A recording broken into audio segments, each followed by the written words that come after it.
दोस्तों नमस्कार, शांति अकेडमी में आप सभी का स्वागत है। दिल्ली डेवलपमेंट अथॉरिटी के अंतर्गत जूनियर इंजीनियरिंग की दो पोस्ट मेंशन है। एक है सिविल डिपार्टमेंट के अंदर और दूसरा है इलेक्ट्रिकल एंड मैकेनिकल के अंदर। इससे रिलेटेड जो जूनियर इंजीनियर की पोस्ट है, ये जॉब प्रोफाइल कैसी होती है, सैलरी स्ट्रक्चर किस तरीके का होता है, प्रमोशन किस तरीके का होता है, इसे जानना समझना बहुत ज़रूरी है। अगर आप इसके लिए अगर आपने करा है या फिर अप्लाई करना चाहते हैं तो जिन बच्चों ने अभी तक अप्लाई नहीं करा है तो उन्हें मैं बता दूं कि डीडीए ने, दिल्ली डेवलपमेंट अथॉरिटी ने जेई का पोस्ट निकाला है। बेसिकली तीन यहाँ पे आपको सेक्टर दिखेगा, एक होगा सिविल, दूसरा होगा इलेक्ट्रिकल और तीसरा होगा मैकेनिकल। ठीक है, टोटल वैकेंसी की बात करें तो 171 है, जिसमें सिविल के अंदर 104 वैकेंसी है एंड इलेक्ट्रिकल एंड मैकेनिकल के अंदर 67 टोटल वैकेंसी अनाउंस करी गई है। लास्ट डेट जो है 5 नवंबर 2025 है। इससे पहले तक आपको अप्लाई कर देना है। इसके अलावा भी और भी पोस्ट है जिसके ऊपर में मैंने सेपरेट वीडियो बनाया हुआ है। अगर आपने नहीं देखी है तो आई आइकन पर क्लिक करके आप ये वीडियो देख सकते हो। 10th 12th ग्रेजुएशन तीनों लेवल पे ये डिफरेंट डिफरेंट पोस्ट डीडीए ने निकाला हुआ है।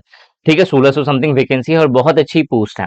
सो अगर हम लोग सिविल जूनियर इंजीनियर की बात करें तो जूनियर इंजीनियर का जो जॉब रोल होता है, बेसिकली आप इसकी रिस्पॉन्सिबिलिटीज को तीन पार्ट्स में डिवाइड कर सकते हैं। एक होता है प्लानिंग एंड एस्टिमेशन का। बेसिकली जो भी डीडीए के जो प्रोजेक्ट हैं, सिविल प्रोजेक्ट, उनके अंदर एक्चुअल में कितना प्लान होगा, मतलब किस तरीके से ये प्लान बनेगा, एस्टिमेशन कितना होगा, कॉस्ट कितनी होगी इसकी, ठीक है, मटेरियल किस तरीके का रिक्वायर्ड होगा, इन सब चीजों का एस्टिमेशन लगाना, इन सब चीजों की प्लानिंग करना, ये जूनियर इंजीनियर की मेन रिस्पॉन्सिबिलिटी होती है। इसके अलावा सुपरविजन ऑफ वर्क की बात करें तो जो साइट ऑलरेडी प्रोग्रेस में है, जो काम प्रोग्रेस में चल रहा है, तो उसे मॉनिटर करना, उसे सर्विलियंस करना, ये भी किसकी जिम्मेदारी होगी, जूनियर इंजीनियर की जिम्मेदारी होगी।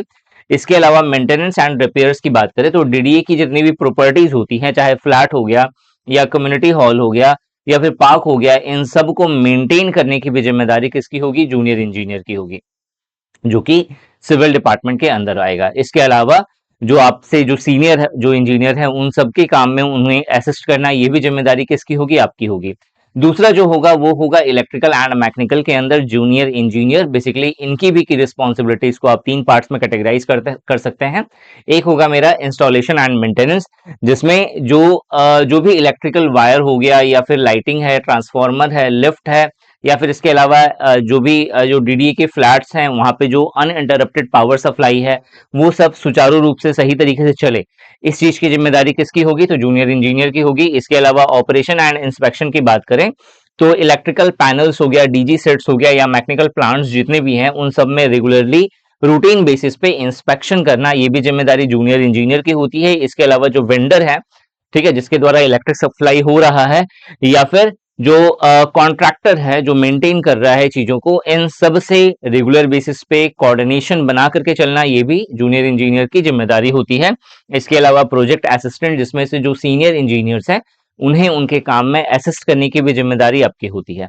ठीक है, तो जॉब रोल क्या है वो मैंने बता दिया, क्लियर कर दिया। अब इसका अगर प्रमोशन समझे तो दोनों ही पोस्ट का जो प्रमोशन है लगभग लगभग में एक जैसा होता है, जिसमें स्टार्टिंग में जो जूनियर इंजीनियर का आपको यहाँ पे पोस्ट दिख रहा है, तो इसमें जो सबसे पहला जब आप एंट्री करोगे तो उस समय जो आप देखोगे, उस समय एक्चुअल में एंट्री लेवल पे जो आपको जो पोस्ट मिलेगी वो जूनियर इंजीनियर की मिलेगी, चाहे आप सिविल में जाओ, चाहे इलेक्ट्रिकल में जाओ, चाहे मैकेनिकल में जाओ।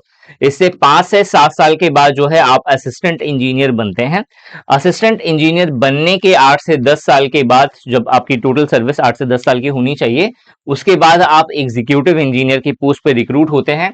और जो फाइनल जो आपका यहाँ पे सीनियरिटी बेस्ड जो है सिलेक्शन जो आपको होता है, या जो फाइनल प्रमोशन होता है, वो सुपरिटेंडिंग इंजीनियर की पोस्ट पे होता है। तो ये 4 इंपॉर्टेंट जो है आपका करियर ग्रोथ है, जहां पे सैलरी बहुत ज्यादा अच्छी देखने को मिलती है। यहाँ पर आपको सैलरी 1 लाख प्लस आपको देखने को मिलती है।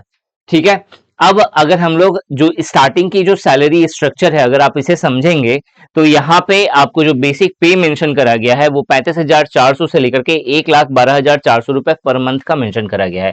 अब ये बेसिक पे में डिफरेंस इसलिए है क्योंकि स्टार्टिंग में जो फर्स्ट ईयर होगा वो 35,400 रुपए का बेसिक पे मिलेगा, फिर धीरे धीरे करके हर साल जो है ये इंक्रीज होता हुआ जाएगा और मैक्सिमम इंक्रीज होकर के जो बेसिक पे है वो 1,12,400 रुपए पर मंथ तक का होता है।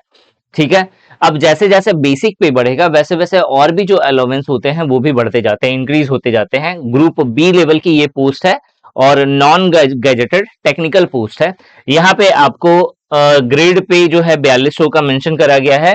इस पे आपका डीए जो है 46% मिलता है। इसके अलावा और भी अलाउंस है जिसे आप ऐड करेंगे तो ओवरऑल जो ग्रॉस सैलरी जो निकल के आती है वो 65,000 रुपए पर मंथ की आती है स्टार्टिंग की। मतलब जो स्टार्टिंग में जब आपने ज्वाइन करा तो नेक्स्ट 1 ईयर तक आपको 65,000 रुपए पर मंथ का ग्रॉस सैलरी मिलेगा और इसमें से कुछ आपका एनपीएस वगैरह सब कटता है, पीएफ कटता है और कटने के बाद आपको 60,000 के आसपास आपको पर मंथ की सैलरी देखने को मिलती है। ठीक है, तो ये तो हो गया स्टार्टिंग का सैलरी। ठीक है, अब हर साल जो है ये सैलरी इंक्रीज होती जाती है। तो बहुत अच्छी पोस्ट है, आप चाहें तो इसके लिए अप्लाई कर सकते हो। और अगर आप इसका प्रिपरेशन करना चाहते हैं तो निशांत ई अकेडमी एप्लीकेशन प्ले स्टोर से जरूर डाउनलोड कर लीजिए या फिर मेरा व्हाट्सएप नंबर आपको स्क्रीन पे दिख रहा हो, आप इस व्हाट्सएप नंबर के द्वारा भी हमसे कांटेक्ट कर सकते हो। इस वीडियो में यही था। Thanks for watching this video and wish you good luck for your paper.